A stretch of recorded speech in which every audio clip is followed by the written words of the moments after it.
Hey everyone, Joey here, and today we're going to be doing a deep dive comparison between the TrimUI Smart Pro S, the Ayaneo Pocket Air Mini, and the Mangmi Air X. Yes, oh my god, Ayaneo bad, I know.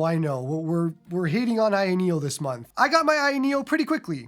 The Pocket Air Mini seems to be avoiding a lot of the issues that Ayaneo has. That being said, I bought this with my own money. It arrived pretty quickly. I had no issues. It seems like a lot of people are getting their Pocket Air Minis, so I don't think it's a big issue for today's video to talk about the Ayaneo Pocket Air Mini.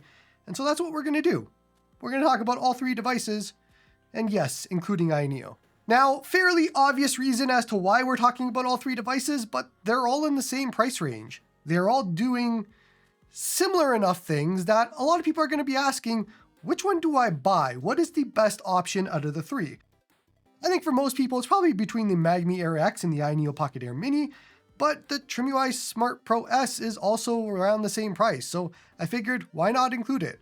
So we're going to talk about all three devices, all three that are good devices in their own way, but which one's the best? Let's start off with specs. The TrimUI Smart Pro S has 6 different color options, which is actually fantastic. There's black, white, gray, red, yellow, and green. I did a video on this specifically, just all the colors of the TrimUI Smart Pro S, since I have them all. So you might want to check that out if you're interested. I actually love a lot of the colors though. These are great. The Mangmi Air X has 3, white, black, and a retro, and the Ayaneo Pocket Air Mini has 3 with a black, white, and retro. Decent options from Mangmi and Ayaneo, but TrimUI takes this one. Now, looking at the actual specs of all three devices, the Mangmi and Ayaneo are fairly similar, with the Mangmi getting the bump in performance, with the TrimUI Smart Pro S a little bit behind. By a little bit, I mean quite a bit. All three of them can do up to and including PlayStation Portable just fine. That means PlayStation 1 and down, all good. Nintendo 64, all good with an asterisk. We'll talk about that later. Sega Dreamcast is all good, and so on. We'll do a deeper dive on this a little bit later on. The Mangmi has the best screen out of the three. It is a 5.5-inch 1920 by 1080 16:9 IPS display at 60 Hz. And then, in my opinion, the TrimUI Smart Pro S would be second with a 4.96-inch 1280 by 720 16:9 IPS display, once again at 60 Hz. And then we have the Ayaneo, which is last, with a 4.2-inch 1280 by 960 4:3 IPS display at 60 Hz. Now, the reason for the Ayaneo being last here is it has significant ghosting on the screen, which the other two do not. But also the 16:9 aspect ratio on the other two allow for more systems and better PlayStation Portable as well. You get a lot more screen real estate to work with. But mainly the issue here is the ghosting. On the RAM side, the Smart Pro S is last on the list with 1 GB of RAM. Ayaneo is next up with 2 or 3 GB RAM options. Today, my model has 3 GB, whereas the Mangmi has 4 GB of RAM. All three of them have Wi-Fi and no video out. Lastly, both the Mangmi and Smart Pro S have 5,000 mAh batteries, whereas the Ayaneo has 4,500 mAh battery. Now for pricing, using the manufacturer websites with shipping, the cheapest is the TrimUI Smart Pro S at $109 shipped. And then we have the Mangmi Air X at $116 shipped. Whereas the Ayaneo Pocket Air Mini is the most expensive, with the 2 GB model at $118 shipped and the 3 GB model at $128 shipped. Now, Ayaneo has not raised the price of the Pocket Air Mini, however, Mangmi has raised the price of the Mangmi Air X. I would say that $116 shipped is on the upper end of reasonable, considering the price that it was at before, which was like $20 less. You're in a decent range here, but anything higher than that, and we start to get into a territory where it no longer makes sense to buy the Mangmi Air X. I think if it was still $100 shipped like it used to be, that'd be awesome. The TrimUI Smart Pro S, though, is vastly overpriced for what it is right now, and I'm hoping that it'll get some discounts pretty soon. Let's jump over into build quality and feel. All three of these handhelds are well made, for the most part. The weight of the Ayaneo stands out to you immediately. It's denser and heavier than the other two, but all three of them feel just fine. I think the Smart Pro S does feel the cheapest of the three, but not in a massive way.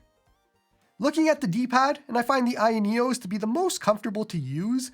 It's soft and easy to push around, with the Mangmis coming in second, whereas the Smart Pro S would be in third. It's quite a bit smaller, still accurate, but it's smaller. For sticks, there's really only one answer here, and it's the Mangmi sticks. They're essentially Retroid style. They stick out nicely, and they feel nice, whereas I feel the sticks on both of the other devices to just be too small, especially the Vita-style ones on the TrimUI Smart Pro S. On the buttons end, I'm a big fan of both the Mangmi and TrimUI buttons, with the Mangmi taking the win here. I find the Ayaneo's buttons to be a little too close together and super soft. My thumb has a hard time with them, and then also hits the right stick as well while we're at it. Then, for shoulders and triggers, I'm a big fan of Ayaneo's design here and how they feel, with the Mangmi Air X up second, and then TrimUI's last with digital triggers. As a whole, from a comfort and design perspective, I'm a really big fan of the Mangmi Air X. It is comfortable to hold, easy to hold, not heavy, it's spread out nicely. It has everything in the right spots that you'd want them to be in, and so it's nice and comfortable. The TrimUI Smart Pro S is second for a lot of the same reasons. A lot of everything is really comfortable to use, it feels comfortable, it's nice and curved, all of that.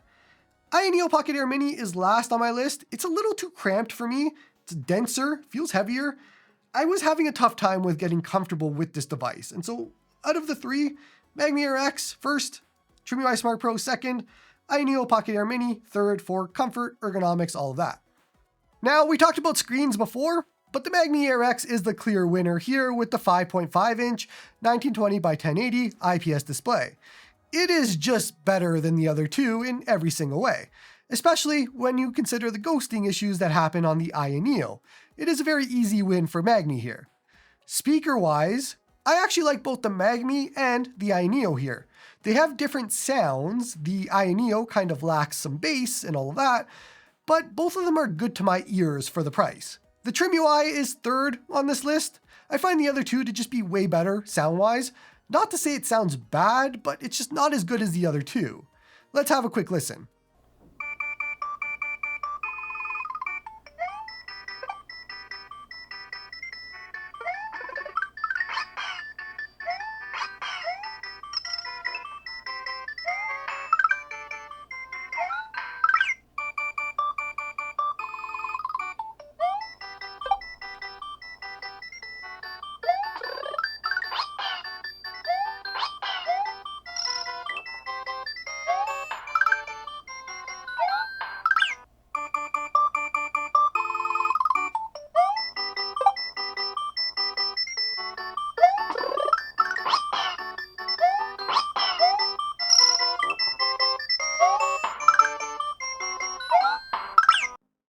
Then we get to software, and this is where things are way different for each device. Starting with the TrimUI Smart Pro S, it is running Linux here, and the TrimUI software, which is quite limiting on what it can and can't do.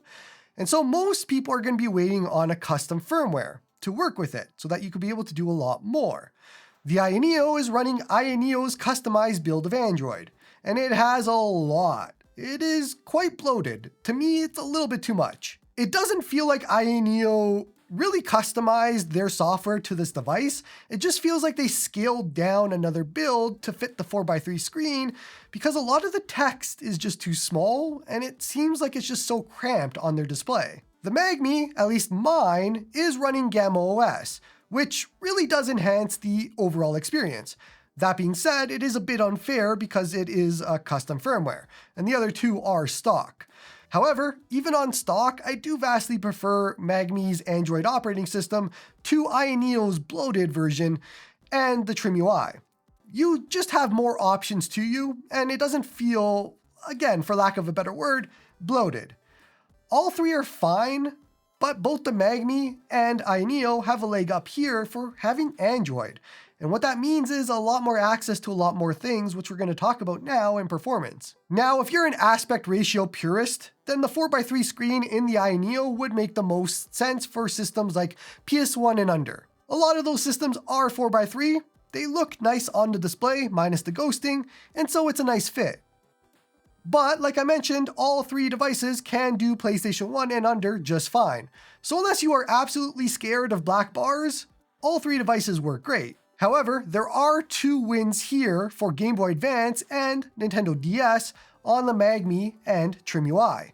Because of the 16:9 display, Game Boy Advance is much larger and better and bigger, and Nintendo DS is actually playable side by side, whereas the 4x3 display on the Ayaneo doesn't really allow for that. Obviously, the TrimUI Smart Pro S doesn't have touchscreen, so the Mangmi does win in this scenario. Now, that does continue into PlayStation Portable, which would be the limit of what the TrimUI can play. I would personally argue that all three devices should end at PSP, but the Mangmi and Ayaneo can do more. I said it before, but for PSP and under, all three devices are a great choice, with the Ayaneo being last given the 4x3 screen. Unless, once again, you absolutely love 4x3 and you only want 4x3. Now, there is one big caveat to the TrimUI Smart Pro S. Once again, like the previous model, it does have issues loading some Nintendo 64 games for whatever reason. You just can't play them. Nothing you can do about it until custom firmware arrives. And so, with it being capped to PSP and these issues, the TrimUI Smart Pro S is going to be last in the performance conversation.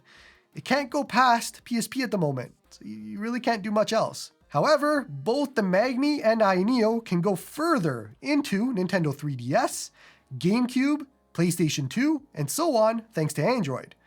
But we're now in a territory that applies to tinkerers, so it really depends on what type of person you are.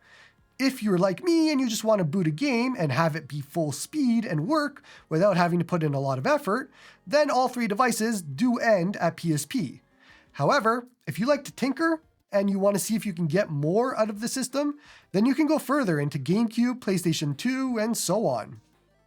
That being said, the Mangmi does have a leg up here in performance over the Ayaneo, whereas the Ayaneo has a 4x3 screen to match GameCube and PS2. The overall winner here, though, is the Mangmi Air X. Second up would be the Ayaneo Pocket Air Mini, and third, distantly, would be the TrimUI Smart Pro S. Okay, let's wrap up and do some final thoughts here. I'm guessing you all came to your own conclusions during the video already, but I think the overall winner and best device by a lot is the Mangmi Air X. It has the power, the software, the controls, and everything to make it a really good device. You can limit yourself to PSP and under if you want, play some 3DS, which works great, or try harder and run some harder to run systems if you want and you like tinkering. Second would be the Ayaneo Pocket Air Mini.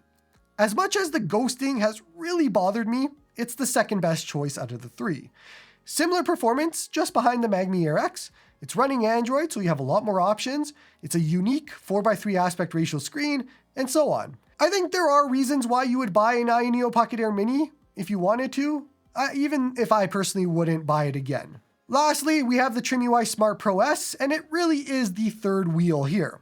It lags much further behind the other two, and it really is only in the conversation because of the price, which, once again, I think is way more expensive than it should be. Due to the operating system constraints, the max it can do is PSP, although even if it was running Android, I would bet that would be the ceiling as well, given the RAM limitations, as well as the performance limitations and everything else to do with it. That's going to be it for this one. I hope that this comparison was helpful to you in making a decision between all three devices. Which one do you pick, or which one did you pick, and what are your thoughts, and do they line up with what my thoughts were? Let me know in the comments below. Don't forget to like and sub to help the channel grow. Come join me on the Discord to talk all about retro handhelds. Support me through YouTube membership if you like my stuff. And hope you all have a good one.